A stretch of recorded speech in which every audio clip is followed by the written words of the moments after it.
Welcome in. It is day 105, and you're speaking with the Meeples Champion.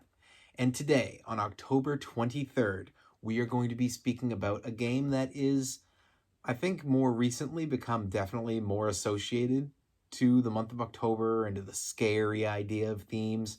I don't think it was not there before, but I think it is definitely amped up, and I think most of you would agree. Pandemic. After 2 years of primarily just being stuck in your house because of the pandemic, I think everybody became a little bit more aware of just where that kind of scare lands on your freak out meter.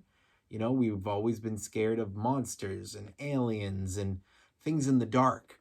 And all of a sudden, kind of brought you all the way back to the thinking of people who wrote these stories about, you know, the plagues and the Black Plague of going through like Eastern Europe and all these things that used to be so horrifying for the world that had kind of dissipated. And suddenly, here they were, back. You know, maybe you weren't sitting in an area where you felt like it was intensely in front of you, but you think about just how intense that 2-year span was. It really, to me, brought this game into a absolutely had to be brought in for this list. Now, personally, I'm not a fan of Pandemic. I played it when it first came out. For those of you who've listened to my videos, you know I'm not a huge co-op fan, so already it's not coming in huge there. And I don't tend to get huge into the large-scale science worldwide map type games. I've been surprised by some, like Pan Am really surprised me as a worldwide map game. But for the most part, I've kind of backed away from my days of playing games like Risk where I liked a map like that. And I like things that are more, if it's going to be a map, I tend to prefer fantasy. So for me, this one is just, the theme doesn't hit with me, the playing style doesn't hit with me, but it's one that I have played before, and I felt like, you know what? Let's bring it in. Let's talk a little bit about it. I'm going to give you some basics. It's been quite some time since I played it, so I can't go into the all out on this game. I'm just going to give you the essentials. Essentially, you're working as a team who is dealing with a pandemic or pandemics that are striking the earth, and you have to try to find a way to prevent them. That's your goal. So it's an interesting type game. Again, I only played it a few times. This was so long. It was when it first came out. It's been a bit. Maybe I need to give it a playthrough again, and maybe this will end up being one that surprises me and gets a little bit higher on my list next year. But for now, let's just go through our 7 categories and give it a fair assessment.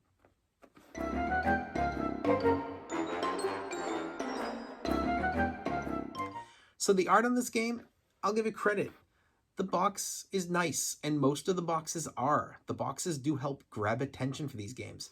And I think that the plastering of the name, the way it's put there, well, it obviously wasn't intended when it first came out, these days grabs your attention so much quicker on the shelf. So it does a good job of grabbing the eye. And the board is well set up. It's made to look geographic, but all of these different card arts and board art really do help just bring you into this attention to detail that they've done. So I'm going to give it a thumbs up.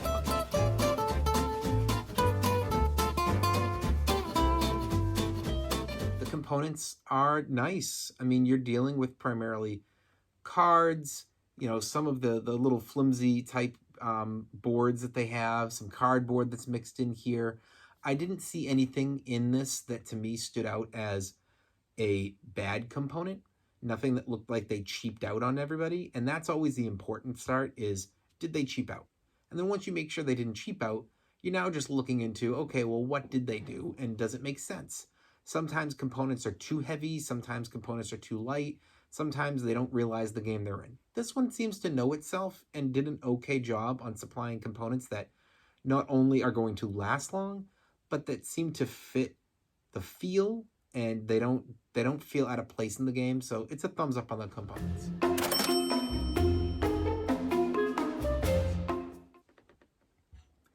The price is that these games tend to go these days for right around that 40 to 50 range. And I think for that range, Pandemic is a game worth getting into. Now, I know Pandemic has really spread out. Hilarious, I know. The Pandemic has spread in the idea of Pandemic Legacy has so many seasons now. But then you've also got Pandemic and Pandemic Iberia and all these different location pandemics. And then you have these add-on pandemics. So there's a lot of ways to enter into this. And I think that when it comes to that price, it's all about just getting one of the base games.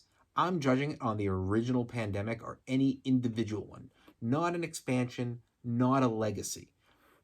Just basic Pandemic type game. And I think for the price, you're getting a game that is got plenty of game in the box, and if you're into that play style, is going to be great for you. It's definitely one that you're going to be able to find at a Barnes & Noble, probably at Target's. I don't remember seeing it there last time, but it's not one I normally look for, so maybe it was there and I just walked right by it.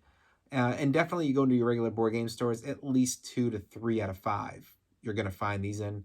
They're not in every store, but they are a popular game. I feel like they're quickly catching up to like a Catan or a Ticket to Ride in the respect of it being almost an entry-level game now for its type of mechanic. So, thumbs up on that price.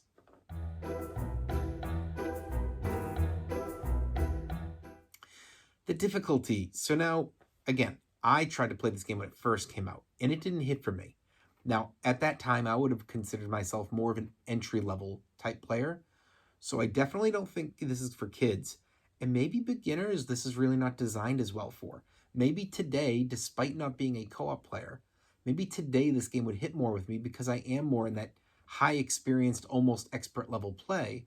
And with that, maybe this would be a much funner type play at that point.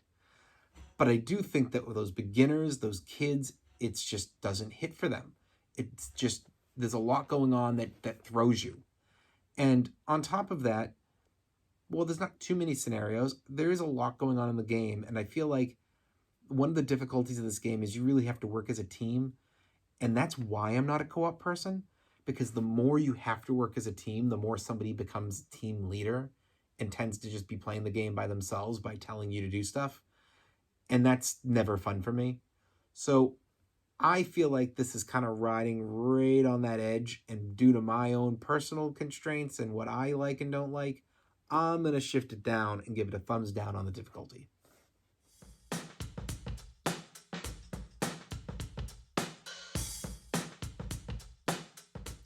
The replayability.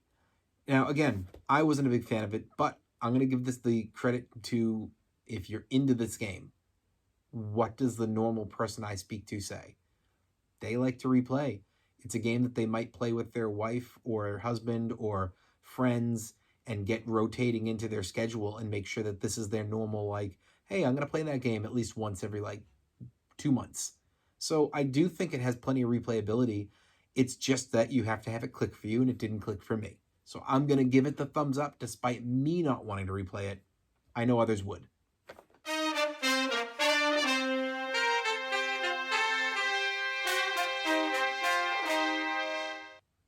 Those keys to victory. So the keys to victory in this game tend to be that you are slowly figuring out what pandemic or pandemics you have that you're dealing with. And it's up to everybody working together as a team to understand how to use whatever it is that they have for their cards, whatever they've picked up, they've gotten experience in during this game, to basically figure out how to solve these and make sure that you're doing your part. Now, I don't feel that it's a you have to do this. I think that people do have the option to take some risks, but I do find that the keys to victory, the reason I'm not a fan of the game is because I do feel like you kind of have to react the right way. So again, maybe I need to replay this, but for me, I feel like you're kind of locked in, and that's where the keys to victory are a failure for me. Maybe they're not. Maybe there's a little bit more option there. Maybe I need to get this to the table again. But for right now, I have to stick to why did I not want to play this game again? It's because I didn't feel like I had as much option as I wanted. And that is one of the biggest issues for me for keys to victory. So it has to be a thumbs down.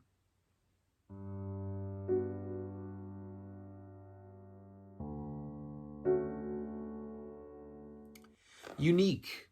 So it depends on how you're judging unique. I can't think of another game without the name Pandemic in the title that I would choose in a comparison to this. However, there are lots of pandemics. So is it unique when it's from a company making lots of different versions of it? I've been told that the versions do play different. People have preferences within them, but I feel like there's still just too many. I know they have for the Pandemic Legacy, season 0, 1, 2, and I think a season 3. And then you've got at least 3 or 4 basic ones plus expansions. That's just too much for me. I have to give it a thumbs down. I just feel like there's too many of them for them to feel unique anymore. Pick your game, but you're going to have plenty of options there for which one you want. So overall, what do I think of this game? I think that this is a game that if you're a co-op fan, you will love it. If you're a big science person, this might be a game that will hit for you. And if you tend to be the type of person that doesn't like to work in a team or that can't stand it when somebody tries to give you advice during your turn, I wouldn't recommend it. Personally, I wouldn't recommend that you go out and buy the game, but I do think this is a game that's worth at least playing. So feel out your friends, feel out your family, see if somebody has it. And if nobody owns it, talk to somebody, maybe get a group together that's all kind of interested like yourself and say, hey, let's all drop $10 in, play the game as a group, and then, if one of us really likes it, they can buy the $10 off everybody else and get the game. But I wouldn't recommend just going out and buying it. Really, I think you need to play it first. But that's just my opinion. It's up to all of you to get out there, see if this is something you even want to try, and if you do try it, see if it's a game that ends up hitting huge for you. Maybe you'll love it. It could be your favorite game. I know plenty of people that it's right at their top 5, so it's definitely a game that's in consideration. Just didn't hit for me. Well, this has been day 105, and we have been talking about the game Pandemic, and you've been speaking to the Meeples Champion. Like, share, subscribe, and check down below in the description where I'll be adding an Amazon link in case you want to pick this game up for your collection. Until next time, I'll talk to you tomorrow.